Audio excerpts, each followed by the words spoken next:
72 तोले का अलम जो दौरे शाही में बना था और गुज़श्ता सालों से उसकी काफ़ी मांग हो रही थी कि ये अलम कहाँ है, किस लॉकर में है और इसका पटका कहाँ है।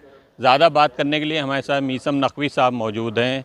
ये जो 72 तोले का अलम है जो कि नवाबीन अवध ने बनाया था 72 शहीदान करबला की याद में, उस अलम का क्या इतिहास रहा है और इस टाइम ये अलम कहाँ पे है? देखिए, जो अलम की बात आप कर रहे हैं, उस अलम को 72 तोले सोने का बादशाह मोहम्मद अली शाह बहादुर ने बनवाया था। और उसका इतिहास ये रहा है कि जब भी वो 9 मुहर्रम आता था तो उसको निकाल के सजाया जाता था।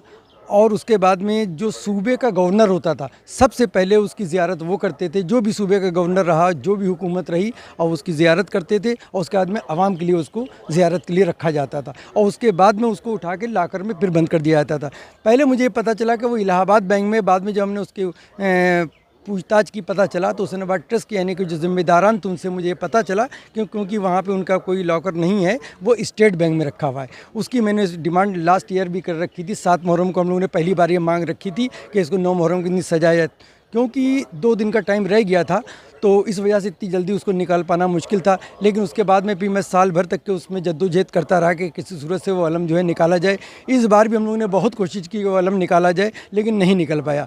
अभी मेरी हुसैनाबाद ट्रस्ट के जो श्री हबीबुल हसन साहब हैं उनसे मेरी बातचीत हुई 2-3 दिन पहले, 4 दिन हो गए बस। तो उन्हीं ने ये कहा कि ठीक है, जहाँ तक इतने दिन का टाइम दिया आपने तो ऐसा है कि चेलूम हो जाने दिए। डीएम साहब से उनकी बात हो गई है और डीएम साहब खुद या एसीएम साहब या एडीएम पूर्वी जो हैं, जो यहाँ के सेक्रेटरी हैं, कोई ना कोई जाएगा साथ में और उस लाकर से उस अलम को निकाला जाएगा। और हमें ये उम्मीद है कि इस बार यानी कि चेलूम के बार वो अलम निकाल लिया जाएगा। अगर उसमें कुछ कमी है तो हुसैनाबाद ट्रस्ट के जो जिम्मेदारान हैं उस कमी को पूरा कर देंगे। अगर कहीं से उसमें कोई यानी कि कहीं से टूट फूट हो गई, अलम में कुछ इस टाइप का हो गया, तो अभी टाइम है हमारे पास पूरा के पूरा कि हम उसको जो है रिपेयर करा सकते हैं कुछ भी। लेकिन हमारी यानी डिमांड है कि यानी अपने चेयरमैन साहब से, जो ख़ास हमारे नए ज़िलाधिकारी महोदय हैं जो हुसैनाबाद ट्रस्ट के चेयरमैन हैं, हमसे रिक्वेस्ट करते हैं आवाम की तरफ से, तमाम यानी कि अहले हुनूद लोगों की तरफ से, तमाम शिया सुन्नी सब भाइयों की तरफ से गुजारिश करते हैं कि इस बार मुहर्रम से पहले पहले उस अलम को निकाल लिया जाए, ताकि यानी आवाम को ये तसल्ली मिल जाए कि वो अलम निकल आया है। और वो निकलने के बाद में उम्मीद हो गई कि हाँ, अगले साल उसको सजा दिया जाएगा। अगर अलम इस वक्त निकल आता है तो जो भी कुछ उसमें कमी पेशी होगी उसको पूरी कर लिया जाएगा और अगले साल 9 मुहर्रम को वो अलम निकाला जाएगा।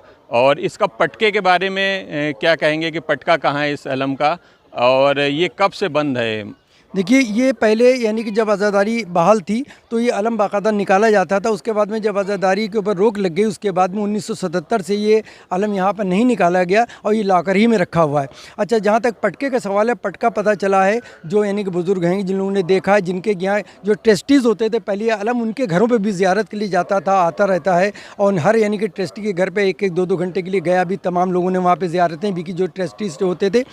तो उन लोगों से मुझे पता चला कि इसका पटका जो बहुत ही ज़्यादा कीमती है, जिस सच्चे काम से बना हुआ है, सोने चांदी के काम से बना है, उसमें तमाम यानी कि ऐसे नगीने लगे हुए हैं जो बहुत ही बेशकीमती हैं और उन नगीनों की भी कोई कीमत नहीं है। तो हम लोग कोशिश चाह रहे हैं कि जब अलम निकाला जाए तो उसका पटका भी निकाला जाए। अगर वो बोसीदा हो गया, कुछ हो गया है, तो उसके काम को ठीक कराया जा सके, ताकि जब वो अलम सजे तो मुकम्मल तरीके से वो इमाम बाड़े में सजाई जा सके, ताकि आवाम उसकी ज़ियारत कर सके। नवाबीन अवध ने जहां एक और दरगाहें करबलाएँ मस्जिद इमाम बाड़े बनाए ताकि उनकी आज़ादारी हो सके। सज्जाद टाइम से मैं जमाल मिर्ज़ा।